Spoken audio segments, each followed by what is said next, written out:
Hello friends, welcome to B B Srivastava classes. हम इस video lecture में इंडियन पॉलिटी की एक बहुत इम्पॉर्टेंट टॉपिक जो है इलेक्शन कमीशन, इसको हम यहाँ पे क्या करेंगे, बहुत ही डिटेल में डिस्कस करेंगे, है ना। इलेक्शन कमीशन से जनरली सभी एग्ज़ाम्स में क्या हो, वन डेज एग्ज़ाम हो या फिर यूपीएससी के डिफरेंट एग्ज़ाम्स हो, इससे क्वेश्चंस बनते हैं। तो एक बहुत ही इम्पॉर्टेंट टॉपिक हो जाता है हमारा इंडियन पॉलिटी का, जो कि है ना क्या है, इलेक्शन कमीशन है। ठीक है, तो जैसे कि है ना, इसके नाम से ही पता हमें चल रहा है कि इसे किस लिए बनाया गया है, ताकि फ्री एंड फेयर इलेक्शन हमारे इंडिया में कंडक्ट कराया जा सके, है ना। Free and fair election conduct कराया जा सके इंडिया में, इसलिए है ना कॉन्स्टिट्यूशन हमारे, है ना, कॉन्स्टिट्यूशन जो इंडिया का कॉन्स्टिट्यूशन है, इसने एक बॉडी बनाई, परमानेंट और इंडिपेंडेंट बॉडी। ये परमानेंट है ना, और ये इंडिपेंडेंट भी है ना। तो परमानेंट और इंडिपेंडेंट बॉडी हमारी कॉन्स्टिट्यूशन ने बनाई, जिसका नाम क्या है, इलेक्शन कमीशन, ताकि क्या कराया जा सके इंडिया में, है ना, free and fair election conduct कराया जा सके, है ना। फ्री एंड फेयर इलेक्शन कहने का मतलब क्या, मतलब इलेक्शन पूरी तरीके से ट्रांसपेरेंट होगा, है ना। किसी भी पॉलिटिकल पार्टी का इस इलेक्शन पे इन्फ्लुएंस नहीं होगा, है ना। कोई भी करप्शन नहीं होगी इलेक्शन में, मतलब इंसान जो कॉमन पीपल है, वो जिसे चाहता है उसे ही इलेक्ट करा सके, है ना। क्योंकि क्या होता है कि रूलिंग पावर में जो पार्टी होती है ना, अगर ये इंडिपेंडेंट बॉडी नहीं रहती और ये, है ना, डिपेंडेंट बॉडी रहती है ना, सेंट्रल गवर्नमेंट की या स्टेट गवर्नमेंट की, तो जो भी रूलिंग पार्टी होती स्टेट गवर्नमेंट में या फिर सेंट्रल गवर्नमेंट में, वो क्या करती, इस पे अपना आधिपत्य जमाती, है ना। और जो रूलिंग पार्टी होती वो, है ना, ऐसा इस पे इन्फोर्स करती कि ये क्या करता, है ना, इसे बाध्य होके क्या करना पड़ता, है ना। जो भी बात होती किसकी, जो स्टेट गवर्नमेंट या फिर सेंट्रल गवर्नमेंट में जो रूलिंग पार्टी होती उसकी बात माननी पड़ती, है ना। उसकी बात माननी पड़ती, तो जो भी इलेक्शन होता है वो किसके फेवर में होता है, जो रूलिंग पार्टी होती, रूलिंग पार्टी के फेवर में होती ये, है ना, जो भी इलेक्शंस होते। ठीक है, तो इसलिए हमारे कॉन्स्टिट्यूशन बहुत सोच समझ के इसे क्या बनाया, एक इंडिपेंडेंट बॉडी बनाया, ताकि पूरी तरीके से फ्री एंड फेयर, मतलब free and fair election India में कराई जा सके। ठीक है ना, किसी का भी कोई भी पार्टी चाहे वो पावर में हो या फिर ना हो, सभी इसके लिए क्या है, इक्वल है। ठीक है ना। तो इसे है ना हमारे कॉन्स्टिट्यूशन में रखा कहाँ गया, तो इसे आर्टिकल 324, आर्टिकल 324 जो हमारे कॉन्स्टिट्यूशन में है, जो पार्ट 15 में ये देखने को मिलता है ना, पार्ट 15 में ये देखने को मिलता है ना। और आर्टिकल 324 के तहत हमारी कॉन्स्टिट्यूशन में इस परमानेंट बॉडी का निर्माण किया, जिसका नाम क्या है, इलेक्शन कमीशन।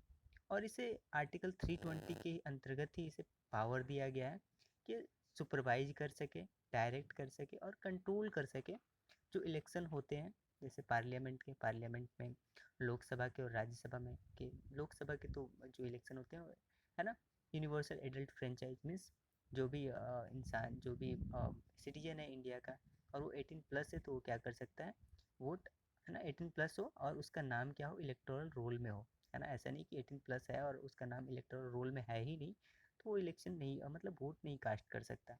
लेकिन वैसे इंसान जिनकी आयु 18 प्लस हो गई है और वो, उनके नाम जो है इलेक्टोरल रोल में क्या है, दर्ज है, तो इंसान क्या कर सकता है, लोकसभा के, है ना, लोकसभा में के जो इलेक्शंस होते हैं उसमें क्या कर सकता है, वोट कास्ट कर सकता है। या फिर जो स्टेट लेजिस्लेचर में, है ना, जो स्टेट लेजिस्लेटिव असेंबली होती है, लेजिस्लेटिव असेंबली के इलेक्शन में भी वो, है ना, पर्सन, वो सिटीजन क्या कर सकता है, वोट कास्ट कर सकता है। ठीक है, तो आर्टिकल 324 के तहत इसे पावर दी गई है कि ये सुपरवाइज कर सके, डायरेक्ट कर सके और कंट्रोल कर सके इलेक्शंस पार्लियामेंट के, है ना, स्टेट लेजिस्लेचर के, है ना, प्रेसिडेंट के ऑफिस के लिए और ऑफिस ऑफ वाइस प्रेसिडेंट के लिए ये इलेक्शन कंडक्ट करा सकता है, सुपरवाइज कर सकता है और कंट्रोल कर सकता है।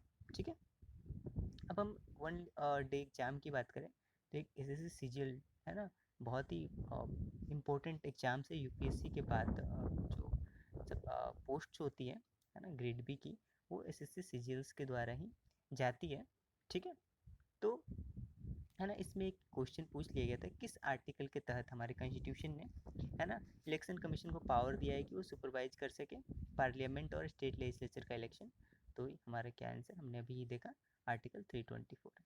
ठीक है, नेक्स्ट जो एक क्वेश्चन और यहाँ पे है ना, जो किसी से सीजीएल में ही पूछा गया था 2020 में। ठीक है, ये क्या था, election commission India, election commission of India, जिससे, है ना, जो कि वॉचडॉग है, फ्री एंड फेयर इलेक्शन जो कि इंडिया में कंडक्ट कराती है ना, किस आर्टिकल के तहत उसे हमारे कॉन्स्टिट्यूशन ने स्टैब्लिश किया है। तो सिंपल सी बात है, आर्टिकल 324 के तहत। ओके, यहाँ पे एक ध्यान देने वाली बात है कि जो, है ना, जो इलेक्शंस होती है पंचायत की या फिर म्यूनसिपैलिटीज़ की, तो लोकल लेवल में जो गवर्नमेंट होते हैं, लोकल लेवल में जो गवर्नमेंट होती है, उसकी जो इलेक्शन कंडक्ट कराई जाती है वो इलेक्शन कमीशन ऑफ इंडिया के द्वारा कंडक्ट नहीं कराई जाती। इलेक्शन कमीशन ऑफ इंडिया के द्वारा कौन कौन सी इलेक्शन कंडक्ट कराई जाती है, तो वो होती है ना, पार्लियामेंट के दोनों हाउसेस की, पार्लियामेंट की दोनों हाउसेस की, स्टेट लेजिस्लेचर के, है ना, स्टेट लेजिस्लेचर में दो हाउसेस होते हैं, पार्लियामेंट में दो हाउसेस कौन कौन से होते हैं, लोकसभा और राज्यसभा। स्टेट लेजिस्लेचर में कौन कौन से हाउसेस होते हैं, तो यहाँ पे होते हैं स्टेट लेजिस्लेटिव असेंबली और स्टेट, है ना, लेजिस्लेटिव काउंसिल। ठीक है, स्टेट लेजिस्लेटिव काउंसिल सभी स्टेट्स में नहीं देखने को मिलते हैं, है ना, कुछ ही स्टेट में है। आप हमें कमेंट बॉक्स में बताइए किस किस स्टेट में स्टेट लेजिस्लेटिव काउंसिल है। ठीक है, तो हमारी जो इलेक्शन कमीशन ऑफ इंडिया है वो पार्लियामेंट की इलेक्शन, है ना, पार्लियामेंट की इलेक्शन कंडक्ट कराती है। ठीक है, स्टेट लेजिस्लेचर की, है ना, ये इलेक्शन कंडक्ट कराती है। ठीक है, उसके बाद ऑफिस ऑफ प्रेसिडेंट की कराती है।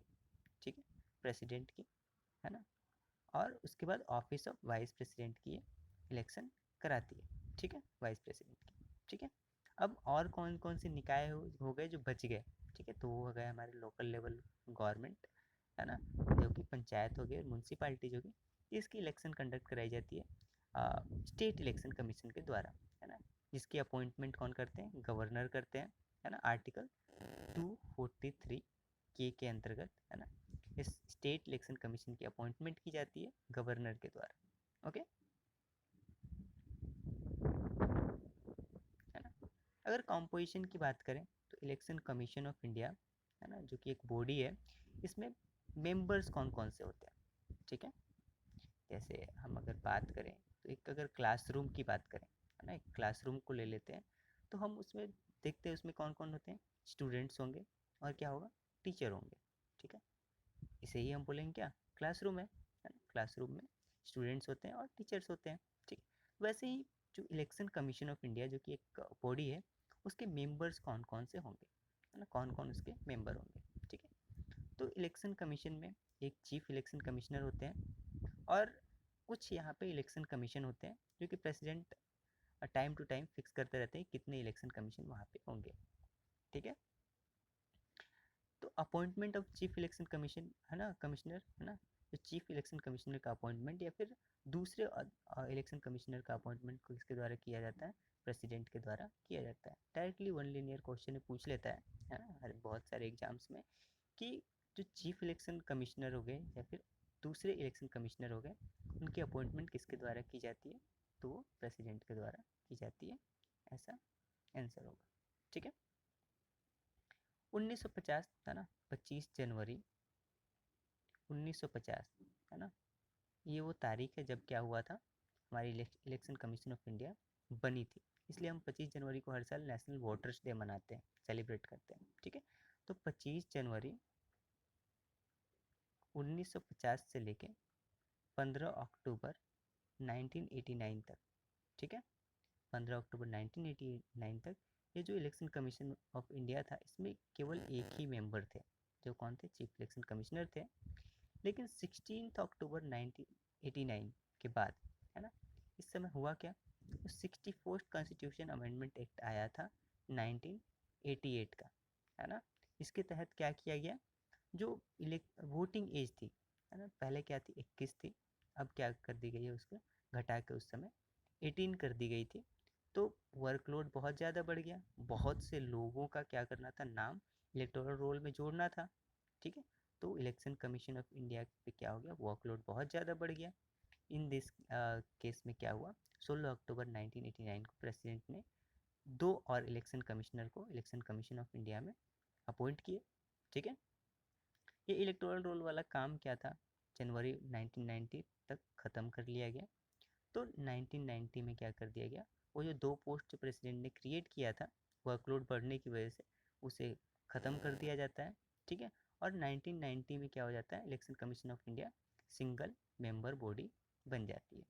ठीक है, अगेन 1993 में, अक्टूबर 1993 में प्रेसिडेंट 2 और इलेक्शन कमिश्नर को इलेक्शन कमीशन ऑफ इंडिया में क्या कर देते हैं, अपॉइंट कर देते हैं।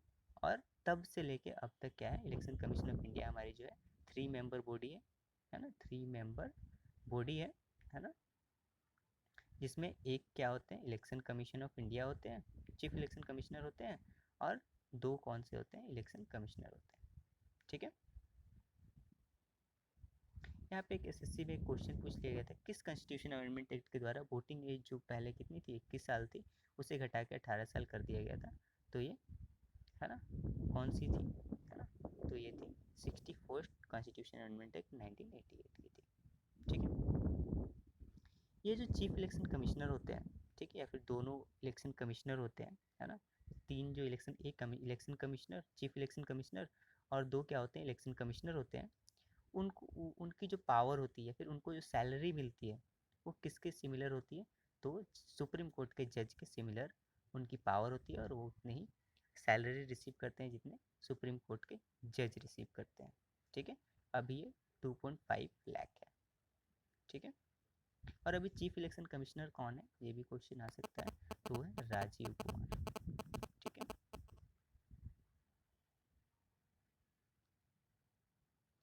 ये जो इलेक्शन कमिश्नर हो गए, चीफ इलेक्शन कमिश्नर हो गए, या फिर जो 2 इलेक्शन कमिश्नर हो गए, ये कब तक अपने ऑफिस को हेल्ड कर सकते हैं, तो 6 साल अपॉइंटमेंट हुआ, है ना, अपॉइंटमेंट से क्या करते हैं, 6 साल तक ये क्या कर सकते हैं, अपने ऑफिस को हेल्ड कर सकते हैं, या फिर 65 ईयर अगर एज को अटेंड कर जाते हैं, है ना, तो जो पहले हो जाए, है ना, अगर, है ना, 6 साल पूरे होने से पहले इनकी एज क्या हो जाती है, 65 साल हो जाती है, तब भी इनकी टेन्योर ख़त्म हो जाएगी। या फिर, है ना, अभी 65 ईयर्स नहीं हुई है और इनका जो कार्यकाल 6 साल का हो गया, तब भी ये क्या करेंगे, है ना, क्या हो जाएगी, इनकी टेन्योर समाप्त हो जाएगी। ठीक है, ये रिजाइन भी कर सकते हैं, प्रेसिडेंट को रिजाइन कर देंगे ये। ठीक है, या फिर इनको रिमूव भी किया जा सकता है प्रेसिडेंट के द्वारा। ठीक है, अगर हम इनकी इंडिपेंडेंस की बात करें, तो आर्टिकल 24 इनके इंडिपेंडेंस के बारे में भी हमें बताता है। ठीक है, कि इनको, है ना, चीफ इलेक्शन कमिश्नर क्या होती है, सिक्योरिटी ऑफ टेन्योर होती है, टेन्योर से पहले इन्हें नहीं हटाया जा सकता। बहुत ही रेयर केस में, जैसे प्रूव्ड मिसबिहेवियर है, इनकैपेसिटी की बात होती है, तभी इनको हटाया जाता है, और हटाना भी इनको आसान नहीं है ना। सुप्रीम कोर्ट के जज को जैसे हटाया जाता है ना, सेम प्रोसीजर यहाँ पे फॉलो की जाती है चीफ इलेक्शन कमिश्नर को हटाने के लिए। ठीक है, तो, है ना, और जो सुप्रीम कोर्ट के जज का जो है ना, हटाया जाता है जो, है ना, वो प्रोसेस इतना हार्ड है, इतना हार्ड है कि, है ना, अभी तक किसी भी सुप्रीम कोर्ट के जज को उस प्रोसेस से हटाया नहीं गया। तो बहुत ही टफ प्रोसेस है ना, सुप्रीम कोर्ट के जज को हटाने का। और सेम प्रोसेस किसके लिए यूज किया जाता है, चीफ इलेक्शन कमिश्नर को के लिए यूज किया जाता है ना। तो इनको ऐसा बोला जा सकता है कि इनको इंडिपेंडेंस है ना, किसका, सिक्योरिटी ऑफ टेन्योर, टेन्योर से पहले इन्हें हटाना बहुत मुश्किल है। ठीक है, और हटाना भी होगा तो क्या होगा, प्रूफ मिसबिहेवियर, इनकैपेसिटी, है ना, कि ग्राउंड पे इन्हें हटाया जाएगा, और बहुत ही रीगरस प्रोसेस होता है, इसके तहत इन्हें हटाया जाता है। ठीक है ना, चीफ इलेक्शन कमिश्नर को तो, है ना, सुप्रीम कोर्ट के जज को जैसे हटाया जाता है वैसे हटाया जा सकता है। लेकिन जो दूसरे 2 इलेक्शन कमिश्नर उनको, या फिर रीजनल कमिश्नर हैं, उनको कैसे हटाया जाएगा, तो, है ना, इसके लिए प्रेसिडेंट क्या करेंगे, अ, है ना, चीफ इलेक्शन कमिश्नर से क्या करेंगे, राय मशवरा करेंगे, है ना। और, है ना, चीफ इलेक्शन कमिश्नर के रिकमेंडेशन के बाद ही जो दूसरे इलेक्शन कमिश्नर होते हैं या फिर रीजनल इलेक्शन कमिश्नर होते हैं, उन्हें हटाया जा सकता है। ठीक है, यूपीएससी एनडीए में एक क्वेश्चन पूछ लिया गया, election commissioner can be remove from the office on the recommendation of, तो ये चीफ इलेक्शन कमिश्नर के रिकमेंडेशन से इनको हटाया जा सकता है। ठीक है, अगर पावर एंड फंक्शन की बात करें, ठीक है, तो, है ना, इनको क्या क्या पावर दी गई है ना, पार्लियामेंट के इलेक्शन से रिलेटेड, स्टेट लेजिस्लेचर के इलेक्शन से related, office of president and office of vice president के, है ना, इलेक्शन से रिलेटेड इन्हें पावर या फंक्शन क्या दी गई। तो हम इस फंक्शन को 3 भाग में डिवाइड करते हैं। पहला एडमिनिस्ट्रेटिव, एक एडमिनिस्ट्रेटिव रोल भी निभाते हैं, है ना। एडवाइजरी, एडवाइस भी देते हैं प्रेसिडेंट को या फिर गवर्नर को, ठीक है। और क्वासी जुडिशियल होता है, और जुडिशियली एक्शन भी लेते हैं अगर कहीं पे भी, है ना, अनफेयर ट्रीटमेंट की गई, अनफेयर इलेक्शन में कोई चीज़ें की गई, तो ये क्या करते हैं उस पर, है ना, एक्शन लेते हैं, ठीक है।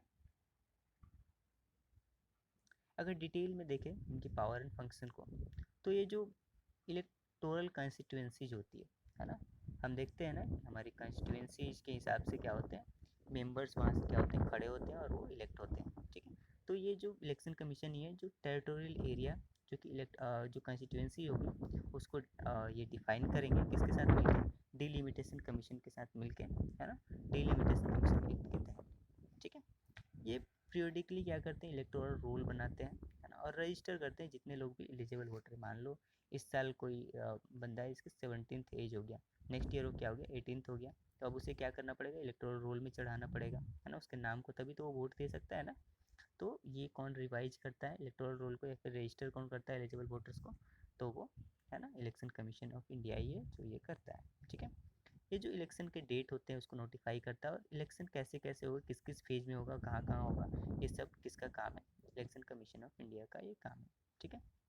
ये किसी भी पार्टी को, है ना, जो भी पार्टी है ना, पॉलिटिकल पार्टी है, उसे क्या करता है ये रिकोगनाइज करता है कि ये पॉलिटिकल पार्टी है, और उनको एक इलेक्शन सिंबल देता है। जैसे अभी, है ना, बीजेपी का सिंबल क्या है, कमल है, ठीक है।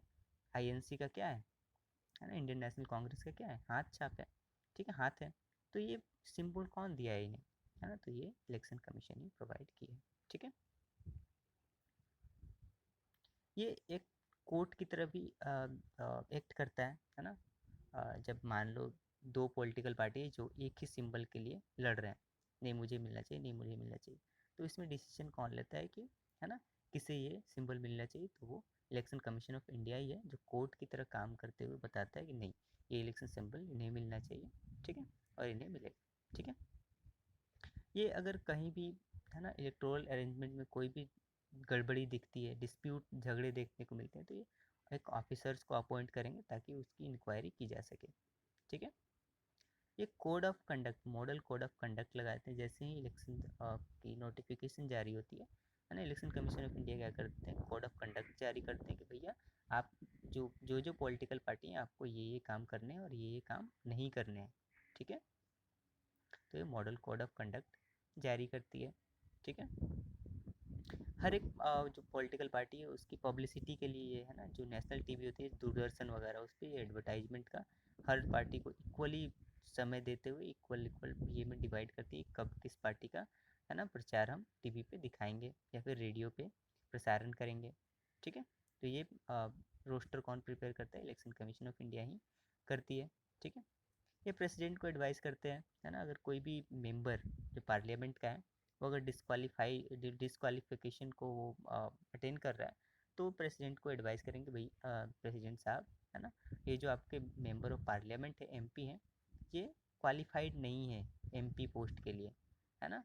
और ये प्रेसिडेंट को एडवाइस करेंगे और प्रेसिडेंट फिर क्या करते हैं, मेंबर ऑफ पार्लियामेंट को, है ना, रिमूव करते हैं। सेम चीज़ ये गवर्नर को करेंगे, किससे related, member of state legislature, MLA के लिए, ठीक है। अगर कहीं पे भी करप्शन हुआ या फिर पोलिंग स्टेशन पे कुछ भी रिंगिंग हुआ या फिर बूथ कैप्चर कर लिया गया, वायलेंस हुआ, कुछ भी इरेगुलरिटीज हुई, तो ये कैंसिल उस इलेक्शन को, उस पोलिंग को क्या कर सकते हैं, कैंसिल कर सकते हैं, है ना। रिक्वेस्ट कर सकते हैं प्रेसिडेंट को या फिर गवर्नर को, है ना, क्योंकि ये 3 मेंबर बॉडी है और इलेक्शन पूरे इंडिया में कराई जाती है, ठीक है।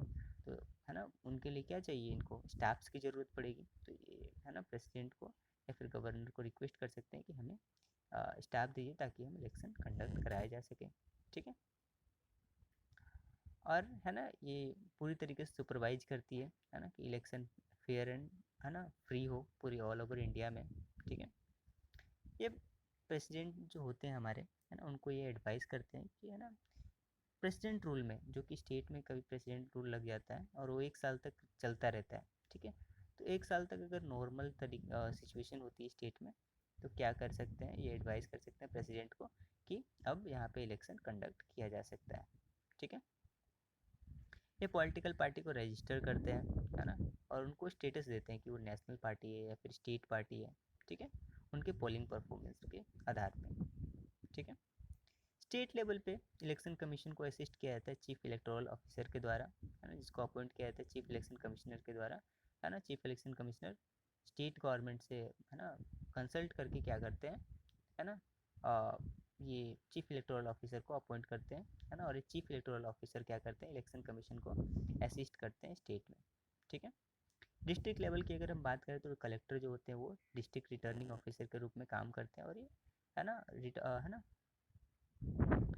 ओके, ये रिटर्निंग ऑफिसर को, है ना, ये, है ना, अपॉइंट किया जाता है। ठीक है,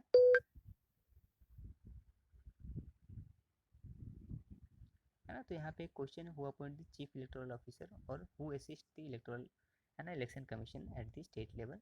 तो ये चीफ इलेक्शन कमिश्नर होते हैं, है ना, जो है ना, सॉरी, चीफ इलेक्शन कमिश्नर होते हैं जो चीफ इलेक्टोरल ऑफिसर को अपॉइंट करते हैं, और ये चीफ इलेक्टोरल ऑफिसर स्टेट में, है ना, इलेक्शन कमीशन को क्या करते हैं, असिस्ट करते हैं, असिस्टेंस प्रोवाइड करते हैं।